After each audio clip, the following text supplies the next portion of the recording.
Hello again everyone, welcome back.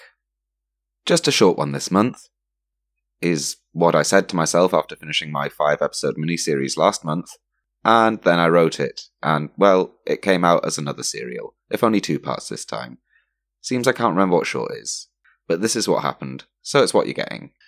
So anyway, for the last few episodes, I've been talking about the bourgeois class, but today I want to talk about another class, and, more to the point, how that class is misrepresented. And that class is, of course, the working class, and especially a certain notion of the working class that seems to get frequent press today, the regularly referenced phantom of the white working class.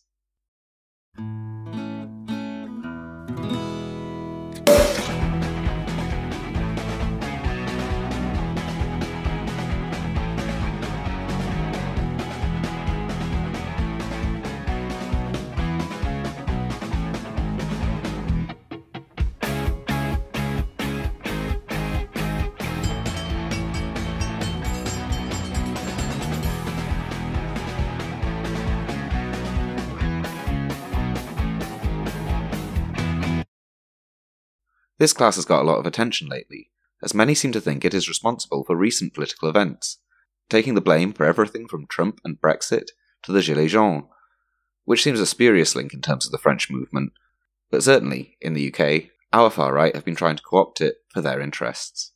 This is all praised by those on the far right.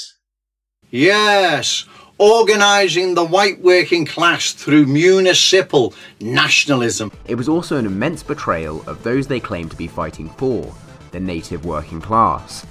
Unrestricted migration, and that is what this town overall voted Leave to stop. Yeah. That's what we wouldn't have in these working class traditional communities, and you're stabbing us in the back. Who exactly is protesting? It is white working class people from rural areas. The truth is, whether people like Tommy Robinson or not, whether they approve of some of his tactics, he's seen as a representative of the repressed working class. These people almost live vicariously through him.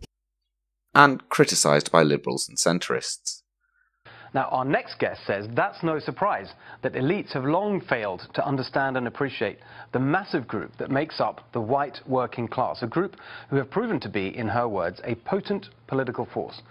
You try and get really into the mindset of these people who, for whatever reason, feel a bit disenfranchised from their own country. But you're trying to get to the heart of why there is this sort of feeling amongst some white working because class it's not all. men the thing I didn't who feel like their voices have not been heard in a liberal, multicultural society. They're being leveraged, really, I think, because there is an anger and an unrest because they are in a situation which is not a very pretty one for the larger part.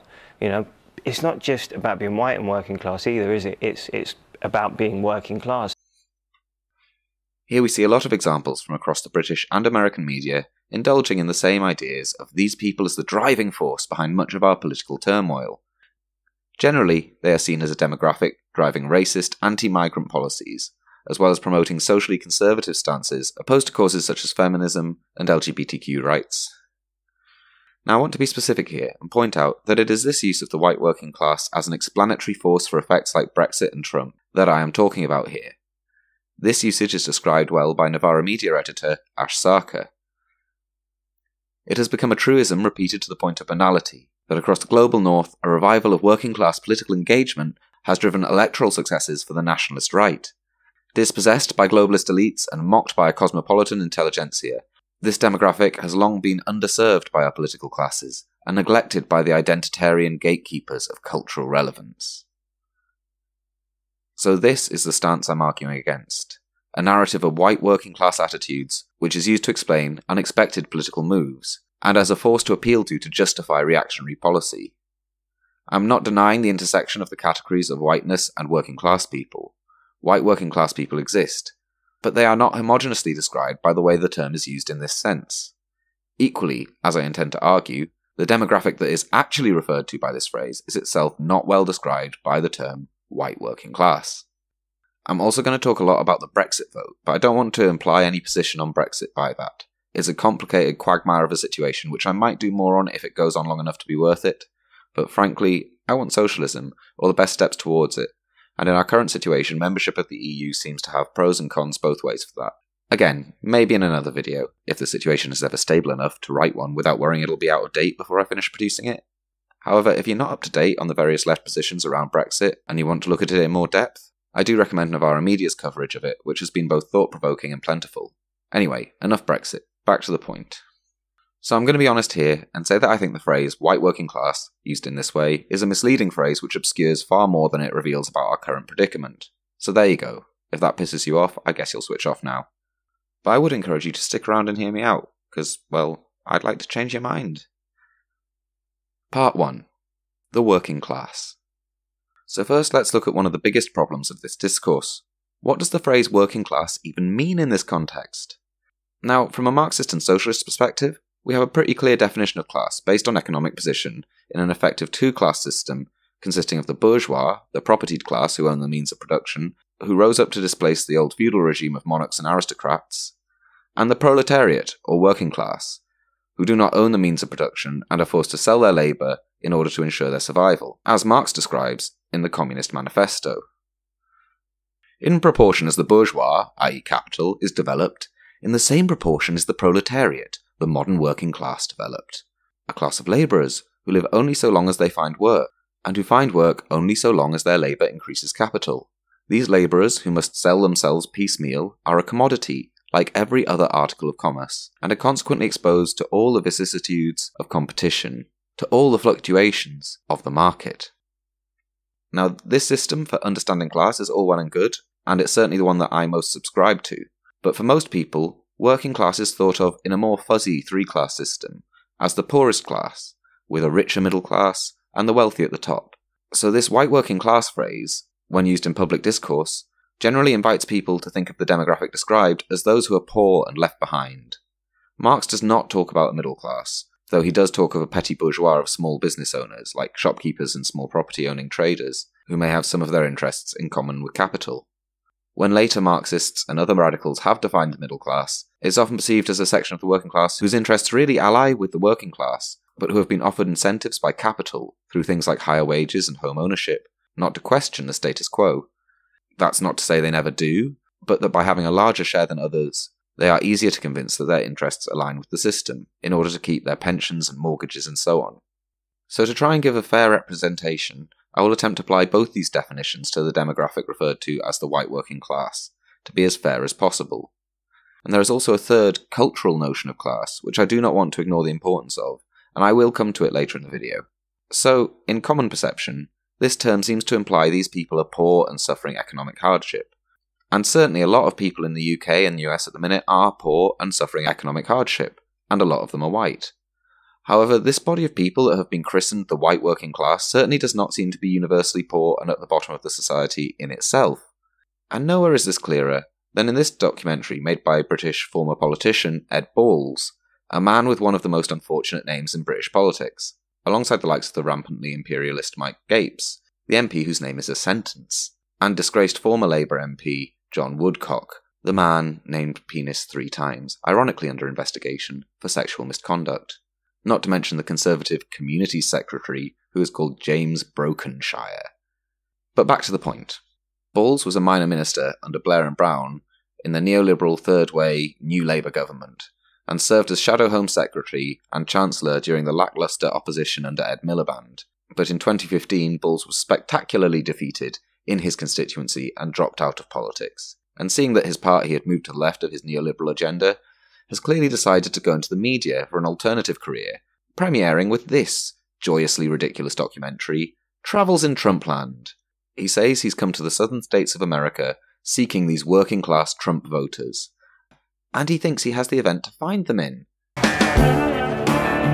This weekend, 15,000 working-class Americans with their monster trucks and trailers are descending on St. Joe in Texas. But just before that, something happens which rather undermines the narrative. I was just thinking, what do you expect to see at a redneck festival? All kinds of stuff. What kind of stuff? Well, you'll see stripper poles and you'll see tatas. What's that? Boobs. Really? Goodness. You'll see a lot of money. You'll see a lot of money. Right. Oh, yeah. And then when he gets there... for the festival. Rednecks with paychecks. Yes, that's right. Ed Balls is seeking the American white working class at a monster truck rally. Not just any monster truck rally though, one called Rednecks with Paychecks, at which he is assured he will see people with lots of money.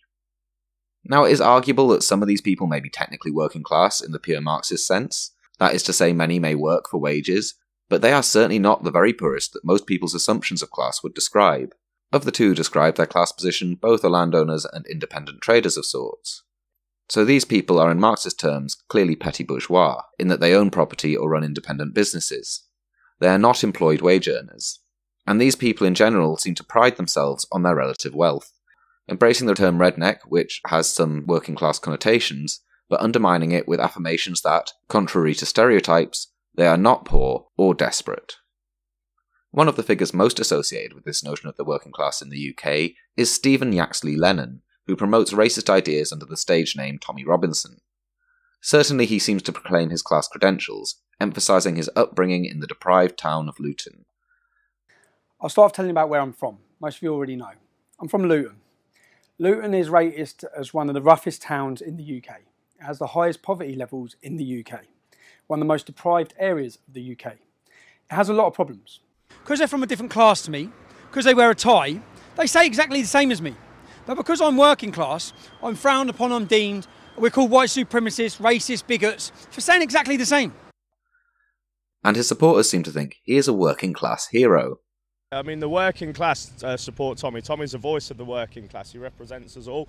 The truth is, whether people like Tommy Robinson or not, whether they approve of some of his tactics, he's seen as a representative of the repressed working class. These people almost live vicariously through him.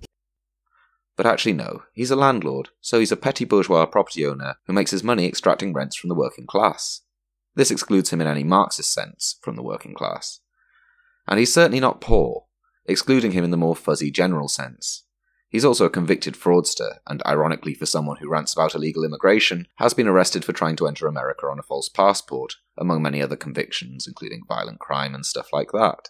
So his working class credentials don't really check out. And we see this even more clearly with most other people said to be the voice of the white working class. Nigel Farage is an ex-City of London banker, and of course Trump is a wealthy failchild who could be richer if he had put all of his inheritance in a high-interest savings account than he is by his many dubious and failed business ventures. Maybe that's not true anymore, because being president has clearly been quite profitable for him. But then surely it's not Yaxley Lennon or Tommy Robinson himself that is the issue here. Nor Trump nor Farage. It's their supporters. Aren't they the desperate ones? I mean, the north of England are suffering. And if you look at Tommy Robinson's supporters, they're desperate. They are desperate. Well, it's hard to say. Certainly, as Sargon describes, I'm from the north of England, and working class, and white, by some people's definitions at least, and things are hard here, as they are for many people across the country. And many people who are both white and working class are the victims of that. How many of those that turn up to these rallies or support the politics of a Trump or a Tommy Robinson are from this class, however, is hard to tell. I'm sure some are poor and struggling, but also many people in these movements are often like those we see at the monster truck rally in the Ed Balls video. People who can afford trucks with wheels the size of themselves. People who have perfectly good careers, and who are quite nicely off, thank you very much. If you can afford a monster truck, you're unlikely to be scrabbling around for rent each month. Again, these are people who in some cases identify with wealth, going so far as to call their festival Rednecks with Paychecks, and praise the fact that what you will see there is lots of money. This is not to criticise these people for this, and one could see it as a perfectly legitimate reaction to some of the damaging stereotypes they've been subjected to over time, but it still doesn't make them working class. As we examined in the last two episodes of my previous video set, when examining the rise of fascism, support for far-right politics is certainly not confined to even the broad Marxist working class. Plenty of businesses and rich people support Trump, his cabinet is full of them, and Brexit divides even the British Conservatives, our most traditional ruling class party, as it really seems to be, in the way it's playing out, a dispute between two parts of the ruling class, one that thinks they'll make more money in the EU, and one that thinks they'll make more money outside of the EU. This is a massive simplification, but as I said before, I don't want to get bogged down in Brexit too much, not in this video at least. The issues raised in these campaigns are not concerns confined to poor people. In fact, these concerns generally go to favour the interests of the ruling class, A specific argument around this with Tommy Robinson can be found in this article, link in the description. But effectively, these right-wing types use national and racial politics to try and unite people against an other, and thus conceal the class antagonism between owning and working classes, which is the real cause of the problems, thus perpetuating the property relations of the status quo, even though this is against the interests of the majority of those involved. Now I want to be clear, there is a working class, which many of these people are part of, and it is under attack. I'm not arguing against that, but I'm arguing that they are not an exclusively working class group, and that the problem is misidentified. The problem is not immigration, people of colour, or SJWs. If you want an excellent breakdown of how migration is not the cause of the economic woes of the working class, I recommend you watch the excellent video by Shaun on the subject, link in the description. But he's covered that really well, so I'm just going to recommend that, which frees me up to talk more about the actual causes of our economic woes, the class struggle. In the short term, we can see this expressed in countries like the UK by the last 10 years of austerity. We've had cuts to services for children, for the elderly, to schools, to universities, to hospitals. We've had cuts in benefits to the disabled, the out of work and the in work. We've had cuts to legal aid and workers' rights, meaning working class people without job security or funds for lawyers are less legally protected and therefore unable to access justice even when laws to protect them do exist. The result of this is the massive growth in the wealth divide as the rich get richer at the expense of the poor, leaving the number of working families in poverty in the UK at a historic high. All this in service of paying for the bailout of the banks which caused the financial crisis, and which have only gotten richer since, as we continue to suffer for their gains. In the longer term, we can see an older root of this rising culture of inequality in the culture of neoliberalism which came to the fore under Thatcher and Reagan, which kicked off this historical period of privatisation, service reduction, and union repression as a reaction against the few relative gains achieved by workers in the post-war Keynesian settlement. And of course, if we want to go to the very long term, all these trends are the result of the contradictions of capitalism, which is based on a class relation by which the ruling bourgeois owns the means of production, which the workers operate on their behalf, and therefore the ruling bourgeois always have an interest to exploit the workers to ever greater extents to squeeze the maximum profit from their labour. This is why economic class definitions are important. They show how economic status influences your interests with regards to other classes. In this sense, we can see the economic working class have a mutual interest to reclaim mutual ownership of the means of production from the bourgeois, so it can be worked for everyone's benefit, not just that of an elite. That is the socialist project. But this white working class term, unlike an economic definition, does not directly describe this sort of economic interest position, so we can infer therefore that the referent of the working class, or white working class in this sense, is clearly not an economic one, not even in the broad Marxist sense of anyone who is employed. What this phrase refers to, in fact, is not so much an economic notion of class, but an aesthetics of class, an aesthetics based on a cultural notion of class which has some relevance, but which warps this cultural notion to benefit those who peddle this narrative. Cultural traditions born out of working class culture can definitely be important, and are often attacked, both by being ridiculed and through the destruction of traditionally working class spaces, such as community centres, working men's clubs, and local pubs, and it's important to defend against these things. But to move from understanding working class culture and its importance to defining the working class by these cultural aspects creates a problem. Many people come from working class backgrounds and still express these cultural traits, but may be more affluent even to the point that they no longer share any economic interest with the working class. A great example of this in the UK is Alan Sugar, star of the UK's Apprentice and head of Amstrad. He is a billionaire who is very much a part of our ruling elite, working as a business advisor to the Blair government and then Cameron's Conservative government, and getting a peerage for it, which allows him to eternally vote on legislation in the House of Lords. But he still plays on his working class cultural roots when this seems to be of benefit to him, for example in showing how he's a self-made man who came from nothing.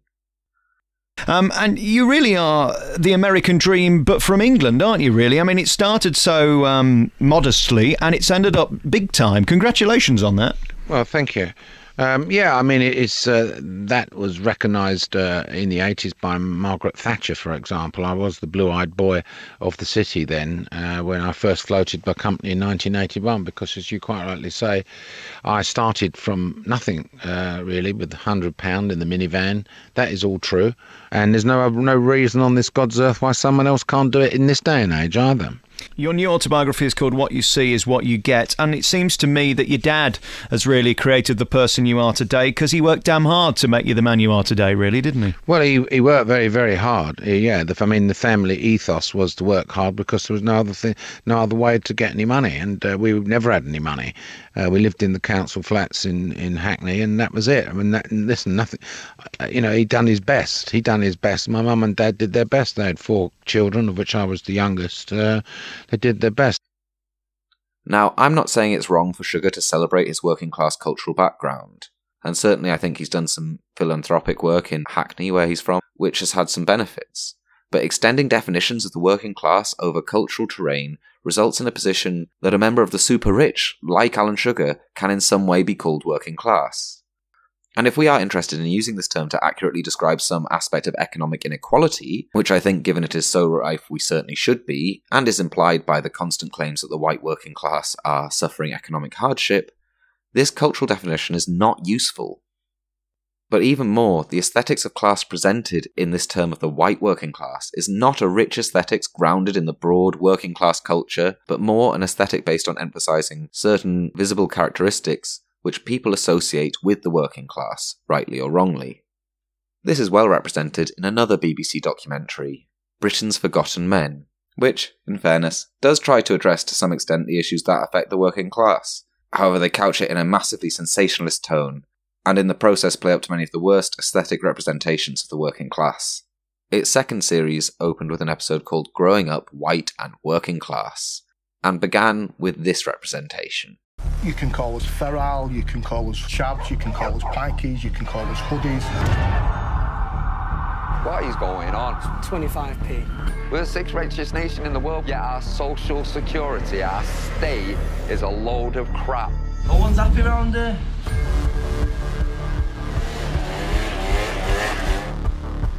I should be fine.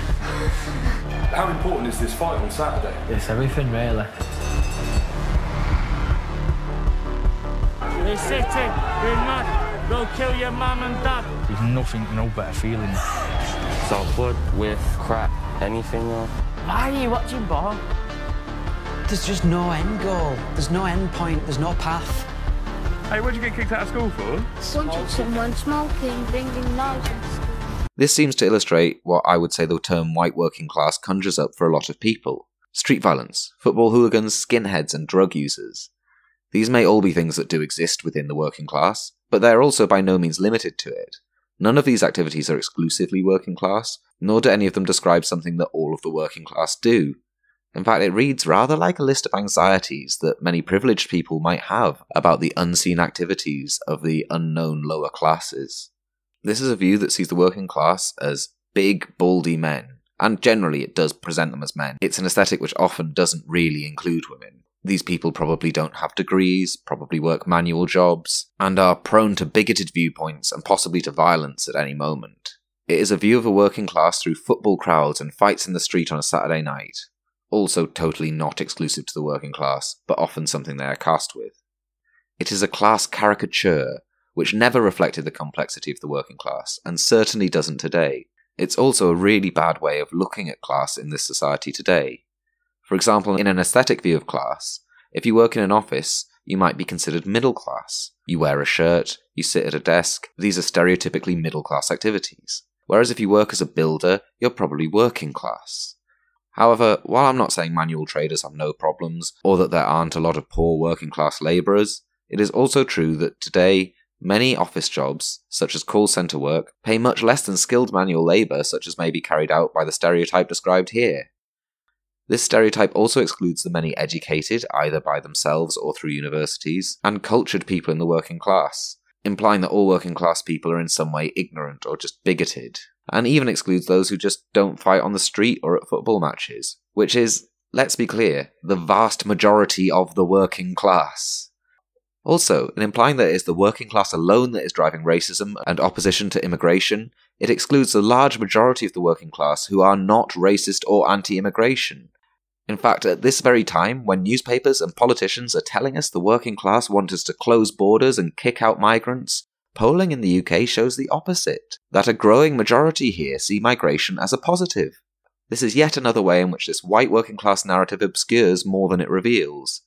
It homogenizes a culturally diverse economic class into what is effectively a largely disparaging caricature, which hides the values and the diversity of that class, while at the same time allowing middle and upper class people who share these views to disavow them, so that when centrist journalists or politicians want to enact socially right-wing policies, they can say they're following the will of the white working class. Thus, the elite bigot can use this notion of the working class to absolve their own sins. The fact is, plenty of working class people did vote for Trump and Brexit, but so did much of the middle class and many of the very rich. This is especially clear if we look at the actual class breakdown of the Trump vote. Those on low incomes did have a 16-point swing to Trump, but that still only left 41% of those earning under $50,000 a year voting for Trump, compared to 52% for Clinton, while 49% of those earning over $50,000 a year voted Trump. So in fact it was, to a greater degree, the middle class, or at least the upper working class and the upwardly mobile, who voted for Trump much more heavily than this supposedly poor and left-behind group. Well, first of all, who's this white working class? They're really the middle 53%. They're really the middle class. The use of the term working class or white working class here hides this fact. Just as we saw in Weimar Germany in episode 5 of my Dark Side of Liberalism series, the role of the working class in supporting the far right is overstated, while the middle classes, who are more easily swayed by elite interests, make up a larger part of the mass electoral support for these projects. Not to mention that the source for many of these bigoted viewpoints is not some spontaneous action of the working class, but ruling class discourses over the years which have fueled these ideas in the population to justify their wars and hide the role of the rich in causing the economic woes we have suffered, especially since the last financial crisis. In this way, when centrist politicians and journalists say we need to respond to these concerns, they are really engaged in a self-intensifying feedback loop with their own propaganda. For example, they imply people should fear Muslims through a series of military campaigns aimed at Muslim countries. Then people start to fear Muslim migrants as a spillover from this. Then the state responds to concerns on immigration, tightening it and implying it's a problem, confirming the beliefs of those who had come to misidentify migration as the problem and inspiring them to push harder for more migration controls. Yet at the same time, it can't be denied some people do actively seek to live up to this stereotype. People like Tommy Robinson, who seeks to gain authenticity by appealing to this aesthetic, even though, as we discussed before, he's not working class, or actually called Tommy Robinson, which certainly sounds a lot more working class than Stephen Yaxley Lennon. But even people in the political centre try and play up to aspects of this actually rather sneering working class caricature. Journalists and politicians of the liberal centre often try and signal on these aesthetic lines in order to try and bolster their aesthetic working class credentials, in order to gain sway over what they perceive to be the working class. This was explored by Joe Kennedy, who calls this effect of these rich influencers LARPing as somehow working class Authentocracy in his recent book of the same name. He defines this as follows. Authentocracy is a laundered, centrist populism that seeks to wield power with reference to an authenticity that is always just over there. And later, the new cheap jack is in offices with contemporary decor, using scraps of linguistics, psychology, and sociology to influence what he thinks of as the mass mind. Perhaps the most clear example of this, and the first one Kennedy uses, is supposedly centre-left UK MP Owen Smith, who, when running to try and unseat the left-wing leadership of Jeremy Corbyn in the Labour Party, did an interview with The Guardian in which he expressed surprise at being served frothy coffee with little biscuits and a posh cup, claiming, "Seriously, I would have a mug normally." This is supposed to make him seem working class and relatable, a man of the people, but it's also just an obvious and blatant performance, and a paper-thin one at that. Firstly, the premise of it is just condescending and bizarre. It imagines the true working class don't know what a cappuccino is, or drink from anything but a mug, which, in the age of Starbucks and Costa Coffee, is clearly ridiculous. As Kennedy points out, he and his dad, when going to football matches in the 80s in working-class Darlington, would go before, with many other working-class people, to a cafe called Cappuccinos and drink cappuccinos. Now, for those that don't know, Darlington is a small town in County Durham, quite near me in fact, and is not generally thought of as a cultural metropolitan centre, although, as Kennedy himself points out, this does not mean it wasn't actually rich in music and culture practised by working-class people, which these aesthetic narratives of these communities often ignore. Anyway, the point is, working class people know what a fucking cappuccino is. This performance was also ridiculous in the context of Owen Smith's life. Smith was an MP who had previously worked as a PR agent for Pfizer. He clearly knows what a cappuccino is, and must have been to plenty of fancy dinners, and yet these people continue to play up to this degrading caricature of workers to try and curry favour. I would argue the notion of the white working class is a great example of authentocracy, a journalistic and political class building on this condescending narrative of what they think the working class thinks, and then trying to pander to it to gain influence. And even someone like Tommy Robinson can be seen in this way, a landlord appealing to this surface notion of the working class to gain influence and stir up hate, or even Farage, the pint-drinking city banker, or Trump, the high capitalist who claims to have his finger on the button of the bigotries of blue-collar America. As journalist Maya Goodfellow puts it, what this rhetoric of the white working class does is allow the middle and upper-class politicians to use anti-migrant rhetoric and claim it symbolises paternalistic shows of support for the white working classes, whatever that group's actual views. So we see that this notion of the working class is often used as a flimsy claim to some form of amorphous authenticity, often by politicians and journalists wishing to appeal to the working class without actually doing anything to help them. Another theoretical framework which may tell us a bit about what is going on here would be that of Michel Foucault. Oh no! I quoted Marx and Foucault in the same essay. I must be one of those postmodern cultural Marxists that the Lobster Man warned you about. One of Foucault's major themes is the way in which systems of power produce subjectivities, or individuals, among various other objects of knowledge in society. That is to say, to put it very simply, the way that power is expressed in institutions and in the ideas which come with them mould the shapes of certain types of people that they produce. This explanation lacks a bit of Foucault's nuance, but I intend to do a deeper video on Foucault soon, so let's just be quick here. As he puts it in his book Discipline and Punish, power produces. It produces reality. It produces domains of objects and rituals of truth. The individual and the knowledge that may be gained of him belong to this production. He famously shows this through the example of the prison, saying, "The prison cannot fail to produce delinquents." He explains how the emergence of prisons moved the mode of punishment from the body of the criminal, as it was in the preceding torture rituals, such as hanging and corporal punishments, and from the examination of the act in isolation. As he points out, the court decides about a single act, but once one goes to prison, the institution treats you as a whole, with the theoretical rehabilitation processes of prison examining your whole life to find that inherent pathology of criminality, moving its eye from the analysis of the act to medicalizing or psychologizing and examining the person as a whole. The crime is now not just a momentary failing, but the product of an individual who has an inherent criminality, a delinquent, whose co-emergence with the prison is required to ensure the coherence of the prison's own self-justification.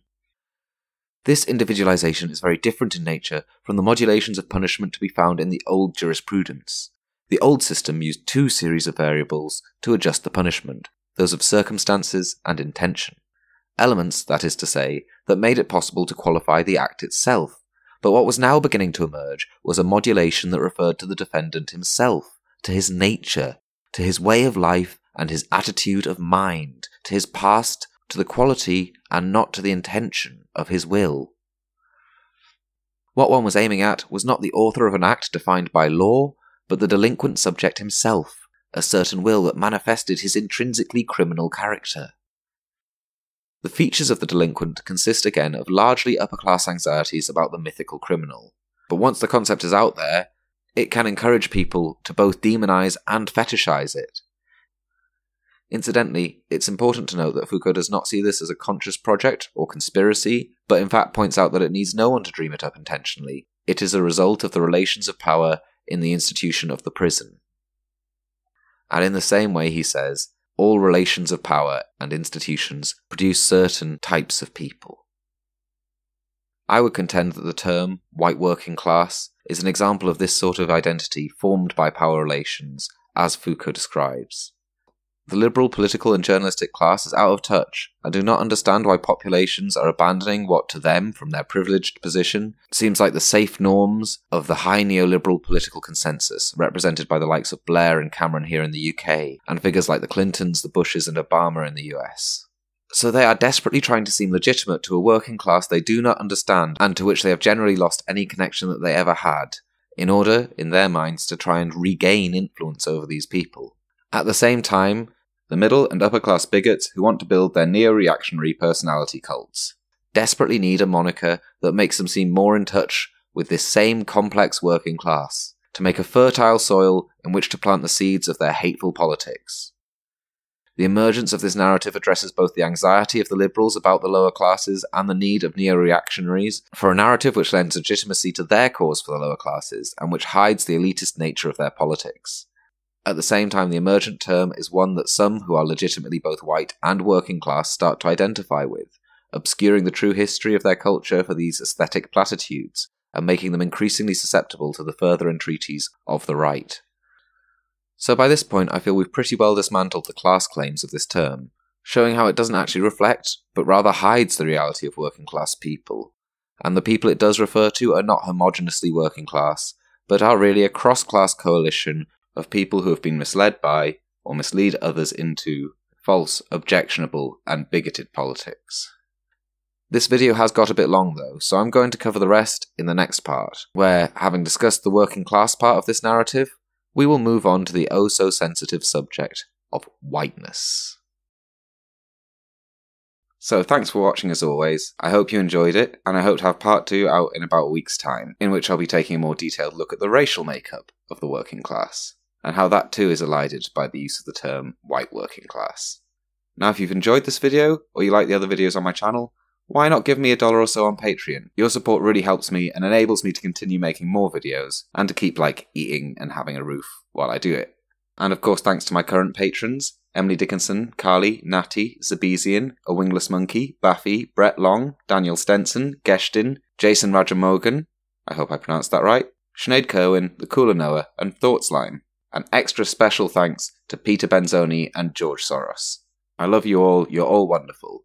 And finally, I'd like to thank Blue Legenda for doing the original graphic design and animations for this and all my videos. So that's it. All going well, I hope to have part 2 up next week. So, I hope to see you there. Bye!